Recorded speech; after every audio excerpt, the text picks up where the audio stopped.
¿Qué tal amigos? Bienvenidos a una clase más de historias de Talmud. El tema de hoy básicamente es Tzedaká, así que los invito a prestar mucha atención. Mujeres en el Talmud, Tzedaká, bienvenidos a la clase de hoy. Comenzamos. Vamos a contar la historia de la esposa de Marukba, la dadivosa, y vamos a ver por qué nuestro tema es Tzedakah. Primero que nada, me gustaría comentarles algunas de las fuentes acerca de las reglas de Tzedakah en la Torah. En Dvarim Tetvav, Deuteronomio 15, dice así: cada 7 años aprende a soltar. Si le prestaste dinero a alguien y todavía te debe, llega un momento en el que debes dejar de cobrarle. No sigas presionando ni recordándole la deuda, porque ese tiempo fue establecido como un periodo para empezar de nuevo, y esto es cada 7 años. Y con quienes están fuera de tu comunidad podrás mantener acuerdos económicos normales, pero con tu hermano, con tu gente cercana, aprende a renunciar a lo que te deben. La idea es simple. En una sociedad sana no debería haber personas necesitadas. Cuando actuamos con generosidad y escuchamos lo que Dios nos pide, vivir con justicia y sensibilidad, la bendición alcanza para todos. Cuando alguien de tu propia comunidad esté pasando por un momento difícil, no te hagas indiferente ni cierres tu corazón. No mires al otro lado. Al contrario, abre tu mano y ayuda con generosidad, dado que lo que realmente necesita es lo que le puedes dar para que salga adelante. Cuida también tus pensamientos. No permitas que hagas cálculos fríos diciendo: ya casi llega el año en que las deudas se cancelan. Mejor no presto. No dejes que la conveniencia apague tu compasión, porque cuando ignoramos la necesidad del otro, algo dentro de nosotros mismos también se empobrece. Da con buena voluntad, sin molestia ni resentimiento, que tu corazón no pese al ayudar. La bendición no nace solo cuando damos, sino también cómo lo damos. La realidad es que siempre habrá personas que necesiten apoyo. Por eso el mandato es permanente. Mantén tu mano abierta, sé sensible con quien atraviesa carencia y construye una sociedad donde nadie quede solo frente a la necesidad. Ahora nuestra historia. Mar Ukba era una mora, uno de los primeros sabios del Talmud en Babilonia del siglo III de la era común. También era el Rosh Galut, el exiliarca, como vimos no con Yehudit, como vimos con otra mujer que no me estoy acordando en este momento su nombre, Yalta. Como vimos con Yalta, también su esposo era un personaje importante. En este caso, Mar Ukba era el Rosh Galuta y uno de los principales amoraim. Vivía en la ciudad de Cafri, y la fuente que tenemos es en el Talmud Babli, página 67b, Ketubot. La mitzvah de tzedakah. Sí, la tzedakah no es caridad opcional, es justicia estructural obligatoria. Y los fundamentos ya los vimos en Dvarim 15. Y en la literatura rabínica se desarrolla el concepto de responsabilidad comunitaria. Más allá de eso, tenemos la historia de Mar Ukba. En el barrio donde vivía Mar Ukba había un mendigo y solía echarle 4 dinares a diario en la ranura junto a la bisagra de la puerta de su casa. Un día el pobre dijo: voy a ver quién es quien me hace este favor. Pero justamente ese día Mar Ukba se retrasó en la sala de estudio y su esposa lo acompañó para repartir precisamente la tzedakah. Cuando los habitantes de la casa del mendigo vieron que alguien abría la puerta, el pobre salió tras ellos para ver quién era. Mar Ukba y su esposa huyeron para que no pudieran identificarlos y entraron en un horno cuyo fuego ya temperado y templado seguía ardiendo. El horno era casi todo el edificio. Las piernas de Mar Ukba se quemaban y su esposa le dijo: levanta las piernas y ponlas sobre las mías, que no están quemadas. Comprendiendo que solo su esposa se salvó de las quemaduras por ser más digna, Marukba se angustió. A modo de explicación, su esposa le dijo: normalmente estoy dentro de la casa y cuando hago caridad, mi ayuda es inmediata, siempre que distribuya alimentos. Como tú distribuyes dinero, no es tan rápido ni tan útil. Mi ayuda es mayor que la tuya. Y es por eso que tú te quemas las piernas y yo no. Y la Gemara se pregunta esto: ¿y qué es esto todo? ¿Por qué llegaron a tales extremos de salir corriendo para evitar ser descubiertos? La Gemara responde: es preferible que una persona se entregue a un horno ardiente para no blanquear la cara, es decir, para no avergonzar a su prójimo en público. Y la propia Gemara nos trae un midrash. ¿De dónde derivamos esto? De la conducta de Tamar. Si ustedes se acuerdan de la historia de Tamar y Yehudá, Tamar había estado casada con el hijo primogénito de Yehudá, murió por la ley del levirato. El segundo hijo de Yehudá se tuvo que casar con ella, tomarla por esposa, pero él no permitía consumar las relaciones sexuales, de tal manera que vertía afuera y ella no podía embarazar. Por lo tanto Dios se enojó y este segundo hijo de Yehudá murió. Yehudá le dijo a Tamar: quédate en casa en viudez hasta que mi tercer hijo crezca. Pero Yehudá tenía miedo de que su tercer hijo también muriera, por lo que jamás le permitió que se desposaran. Al ver esto, Tamar se disfrazó de prostituta y se puso a un lado del camino. Una vez que Yehudá había enviudado y buscaba tener relaciones sexuales, encontró a esta supuesta prostituta a la orilla del camino y mantuvo relaciones sexuales con ella. La mujer quedó embarazada, de tal forma que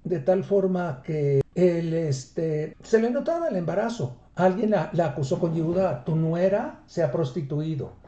Entonces Yehudá dijo: quémenla. Cuando ella fue llevada a la hoguera, ella secretamente le envió a su suegro la garantía que él le había dejado a cambio de las relaciones sexuales. Y dijo: del hombre a quien pertenecen estas cosas estoy encinta. Pero lo hizo de manera secreta. Aunque Tamar fue llevada para ser ejecutada en la hoguera, ella apeló privada y directamente a Yehudá, en lugar de identificarlo públicamente como el padre de sus hijos no nacidos y causarle vergüenza. Así que de aquí aprendemos que no debemos de avergonzar a las personas en público. Ahora, la historia del mendigo en el barro. Cada día Marukba le arrojaba 4 dinares por la ranura de la puerta. Era una entrega anónima y aparte deseaba preservar la dignidad del necesitado, de tal forma que nunca supiera quién le estaba beneficiando con esta tzedaká. Sin embargo, en el Mishneh Torah, en las leyes acerca de Matanot Aniyim, de la ayuda a los pobres, que por cierto Purim es la semana que entra y tenemos que cumplir con la mitzvah de Matanot Le'Evionim, el Maimónides, Rambam, nos da varias formas de hacer tzedakah y varios niveles. Dar sin ser visto, evitar avergonzar, y hay una relación directa de lo que estamos viendo en el Talmud con las leyes más tardías al Talmud que estableció Rambam con respecto a la tzedakah. Esta es la escala de tzedakah según Maimónides, que es una pedagogía ética de la justicia social. Rambam en el Torah, en su libro de Halajá. Él establece 8 niveles para dar tzedakah. Y aquí los tenemos desde el nivel más alto hasta el nivel más bajo, que son, empezamos por el número 8, que es el más bajo: dar con tristeza o de mala gana. O sea, dar porque tenemos que dar, para quedar bien, para que no seamos criticados, pero no porque tengamos la auténtica voluntad de dar tzedakah. Inmediatamente después, hacia arriba, una forma menos mala de dar tzedakah es dar menos de lo adecuado, pero con buena actitud. Es decir, ok, te voy a dar algo de tzedakah o voy a dar algo de tzedakah. Yo sé que no es nada, que no es suficiente, pero lo doy de todo corazón. No lo doy queriendo, no lo doy no queriendo. Después, el siguiente nivel es dar después de que la persona lo solicita. Lo que está sugiriendo el Rambam con esto es que nosotros tenemos que estar atentos cuando una persona está necesitada para darle tzedakah antes de que lo pida. Y ese es el quinto nivel, dar antes de que la persona necesitada lo solicite. El cuarto nivel, de abajo para arriba, es que el receptor conoce al donante, pero el donante no conoce al receptor. Es decir, es cuando ponemos dinero a nuestro nombre que le llega a una persona que no conocemos. Un nivel más alto es cuando el donante conoce quién lo va a recibir, pero quien lo recibe no sabe quién se lo donó. Por lo tanto, el donante no puede decir, mira, yo te mantengo o yo te doy tzedakah. Una forma todavía mejor de tzedakah sería dar tzedakah sin que el donante y el receptor se conozcan. Es decir, ponemos el dinero en una caja, en una pushke, en una kupa, y este dinero es utilizado para hacer tzedakah. Ni sabemos, la persona que recibe no sabe de dónde viene el dinero, y los que pusimos el dinero en la pushke no sabemos a dónde va. Pero el nivel más alto de tzedakah es ayudar a la persona a ser autosuficiente mediante el empleo, mediante un préstamo o mediante asociación. De tal manera que, como se dice coloquialmente, si hoy le das pescado, comerá un día. Si le enseñas a pescar, podrá comer todos los días. Es decir, hacer que la persona tenga un trabajo digno es la forma más alta de tzedakah. Los niveles inferiores ya vimos que son dar sin ganas, dar menos de lo que se podría dar o dar después de que la persona lo solicita. Los intermedios son dar antes de que la persona necesitada lo solicite, cuando el receptor conoce al donante, pero el donante no conoce al receptor, cuando el donante conoce al receptor, pero el receptor no conoce al donante. Finalmente, dar tzedakah sin que el donante y el receptor se conozcan es una de las formas más altas, pero ayudar a que la persona sea autosuficiente mediante empleo, préstamo o asociación es la más alta. Todo esto se encuentra en el Mishneh Torah, que es el libro de Halajá de Maimónides, en el libro de Zeraim, en las halajot, en las reglas con respecto de Matanot Aniyim, de lo que se le debe de dar, regalar a los pobres. Ahora, volviendo a nuestra historia. Esta historia es una historia coyuntural, ya que aquel día Mar Ukba se retrasó en el Beit HaMidrash. Y ese mismo día el necesitado quería saber quién lo ayudaba. Y estaba esperando, acechando casi tras la puerta para saber quién lo estaba ayudando. Aquí aparece la esposa. ¿Cómo es que aparece? Ok, pues se le hizo tarde, está bien. La esposa acompaña a Mar Ukba. Esto quiere decir que Mar Ukba no necesariamente todos los días iba acompañado por su esposa. Y nos hace un recordatorio moral. La esposa, no porque yo haga tzedakah, mi esposa o mi familia están exentos de hacerlo, sino que cada quien hace conforme a sus capacidades. También aquí aparece la alarma ética. Nosotros no queremos que la persona que recibe sepa, más bien Mar Ukba y su señora no quieren permitir que la persona que recibe sepa qué está recibiendo para no avergonzarlo, porque definitivamente cuando sabemos que le estamos dando algo a alguien y ese alguien sabe quiénes somos, muy probablemente va a querer darnos las gracias directa o indirectamente. Y no se trata de eso, porque es nuestra obligación ética dar tzedakah. La pareja huye y se esconde en un horno público. Esto quiere decir, y las cenizas calientes queman a Mar Ukba. ¿Y qué hace la mujer? La mujer le dice, ¿sabes qué? Párate sobre mis pies para que no te quemes. Y aquí tenemos dos veces.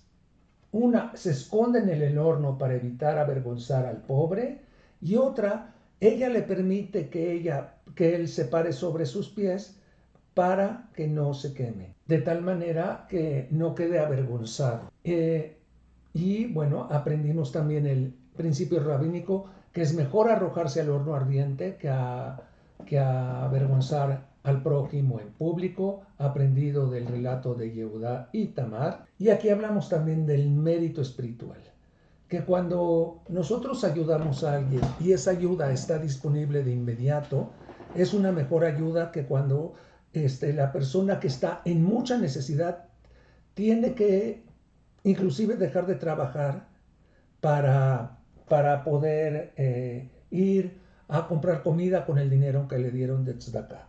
Interesante lo que hace el Talmud.